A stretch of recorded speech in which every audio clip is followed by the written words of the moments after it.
Welcome to the video.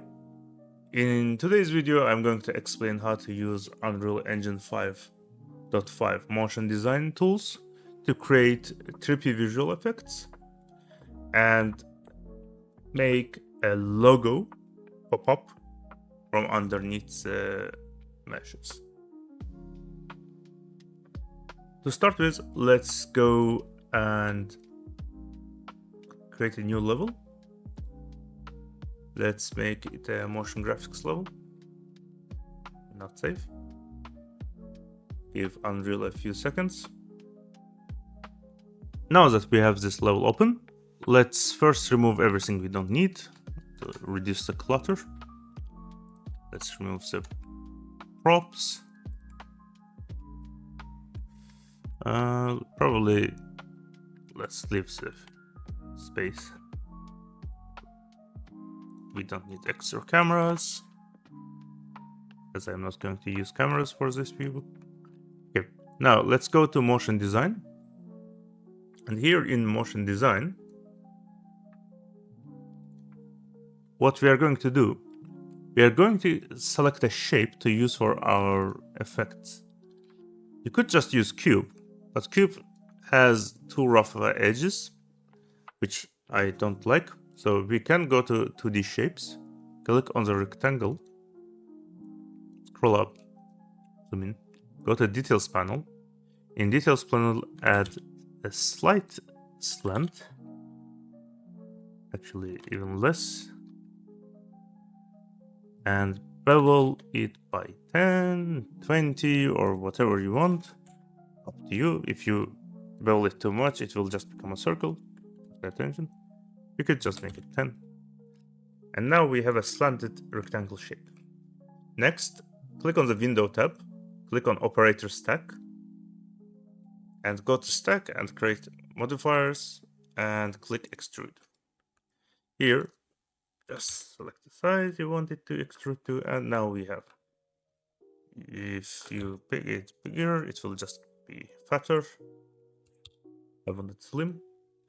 And after that, go to details, create static mesh, and save it. Remove this. Save just in case. Often, Unreal is prone to crashing when using motion design tools. Go to meshes that we create, and here we have our mesh. Let's take it up. And we have this mesh now that we can use. By the way, this is an actual mesh. It's just limited to motion design now. You can reuse it somewhere else if you want. Using this mesh, we are going to create an effect. So we need a material slot on the other side. For that, go to modeling tools. In the modeling tools, go to attributes. If you don't see attributes, it's maybe because your screen is too small and it's in like 3 dots. In that case, just drop the panel. In attributes section, go to edit materials. Here, we need to add the material slot. To add the material slot, go to materials tab here and please add element button. Now we have the second button and we need to select this new material slot we are trying to create. We created the material slot, but we need to explain to Unreal which part of the mesh needs to be the new material. So we need to select that part and assign active material. You could just do it manually like this, but instead, the easier way to do it is to go to your brush here and select here by UV island and click once. As you can see, it selected only that face. And after you click this and you have this selected, so active material, assign active material, and click accept. Save your project. Now we have a second material slot.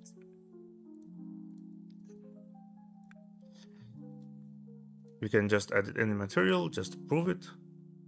Give it a second. As you can see, now it's 2 materials.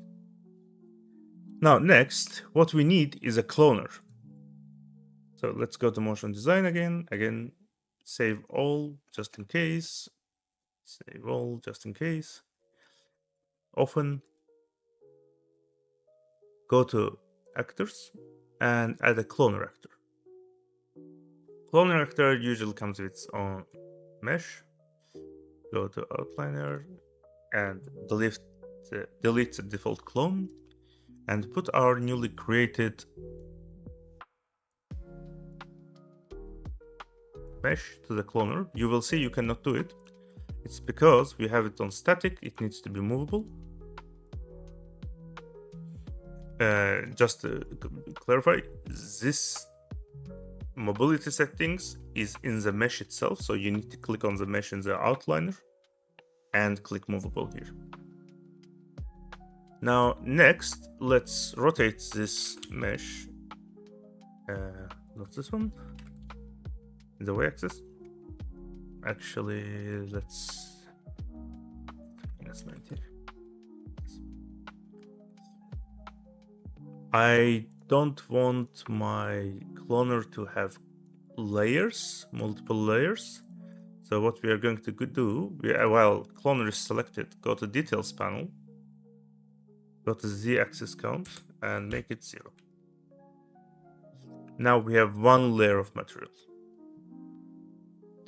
Now, what we are going to do here, before moving on, we need to create some materials.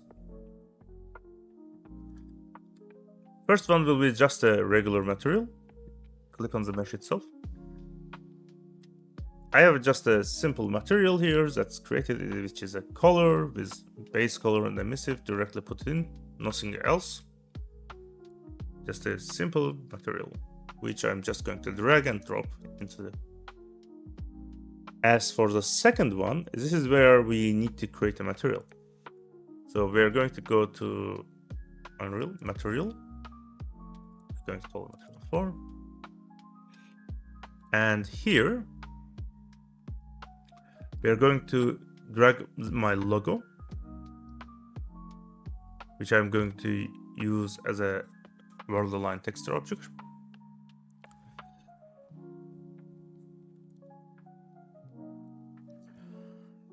This currently is a texture sample, but we need it to be a texture object.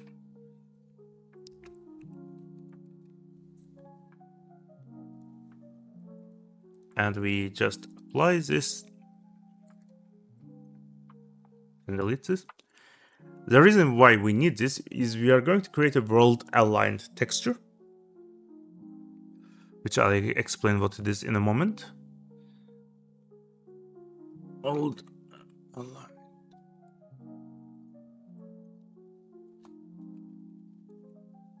texture, and put your XY texture into base color and save.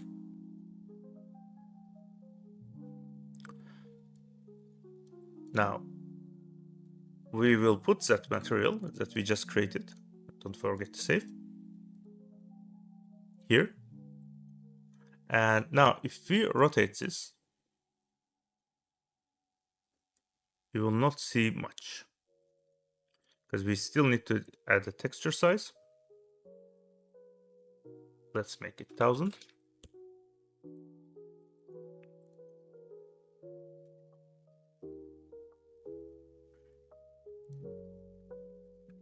And let's increase our grid size to 50 to 50.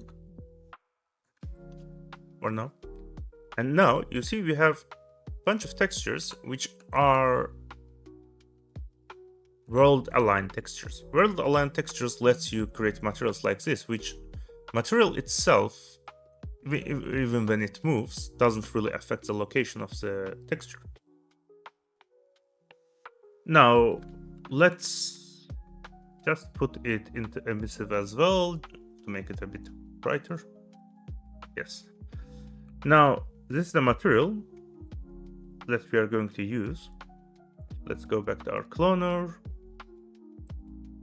default our rotation, and now we need to rotate this with an animation. The easiest way to do is with an effector. Scroll down on Details panel while you have your cloner selected and click Create Linked Effector. This is fine for now. And your effector is here. This may be hard to see. This circle. Yep. This circle is your effector. What's going to do is this effector affects everything that's inside it. Currently, if we go back to our lit mode, you will notice it's not doing anything because we did not add any effects. So currently the mode it's set is offset, and if we increase our rotation here, you will see it's flipping objects around. We can flip them in any direction we want. And what we are going to do, we are going to flip them over. This is 180. And actually, let's do it this direction. Let's first see here. I want them to be rotated.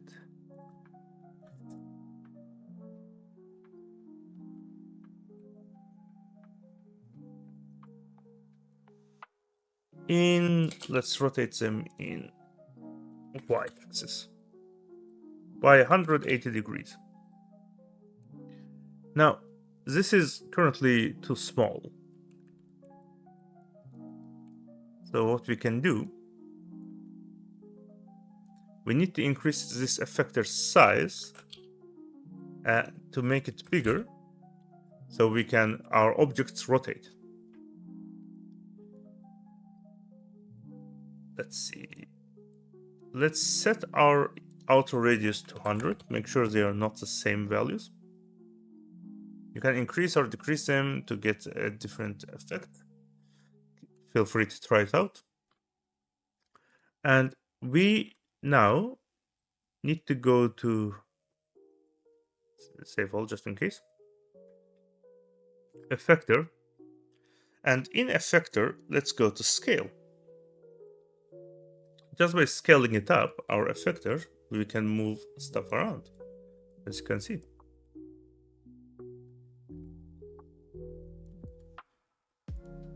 Now, what we are going to do, first of all, we are going to set the scale to 0. So the effector is currently pretty much doesn't exist. And we are going to right click and create an animator. There are multiple ways we can create an animator. I'm going to do it with time. And we are going to scale it in all axes. So we are just going to select the effector itself, which contains all axes, which will not really do anything at the moment. We need our operator stack. So let's go to our operator stack and go to animators. This will only show up if your selected actor has animators enabled. So if you click on something else, this will not show up. Make sure to have your effector selected for animation. And make sure to not add animators to the cloner itself. While cloner is being animated, essentially its values are being changed, the effector cannot affect it. So make sure you don't animate your cloner. Now let's select our effector back again. And here we see what our animator does. It's a loop, which I'm going to switch to ping pong. I will make the cycle duration 5 seconds. I'm going to add a gap of 0 to 2 seconds. I'm going to make it absolute. So if you make an additive scale, what it does, if you have, for example, let's say value of 10 and you have an additive animation of 10, it will go between 10 and 20. You're adding 10 on top of 10. But if you're putting in an absolute value mode, it's going to be 10.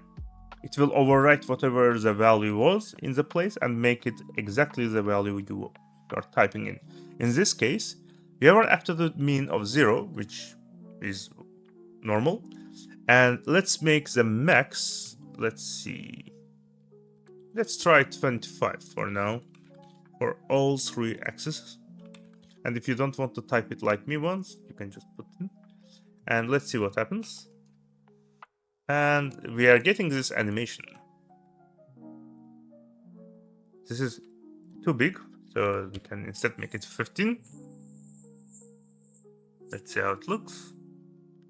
Looks fine.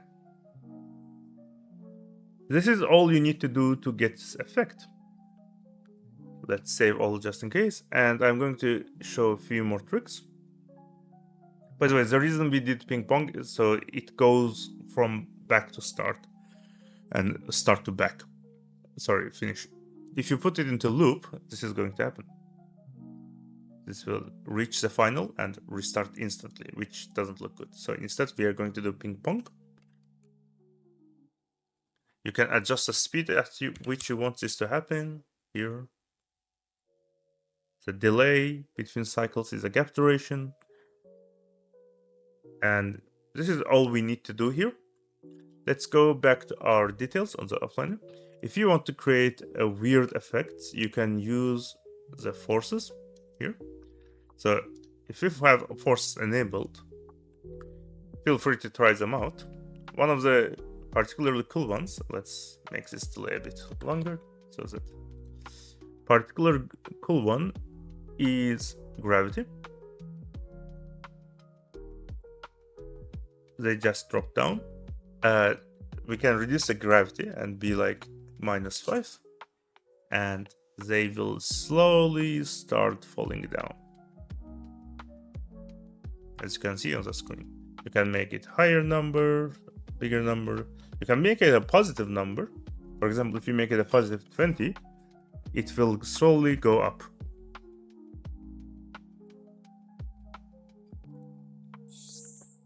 That's all for today. And feel free to experiment with all the tools you have here. You can use orientation tools to make some cool effects. And you can combine your animators, your effectors, and even not only rotation and scale, but also placement of effector. And you can animate them and move them around at the same time. See you in the next video.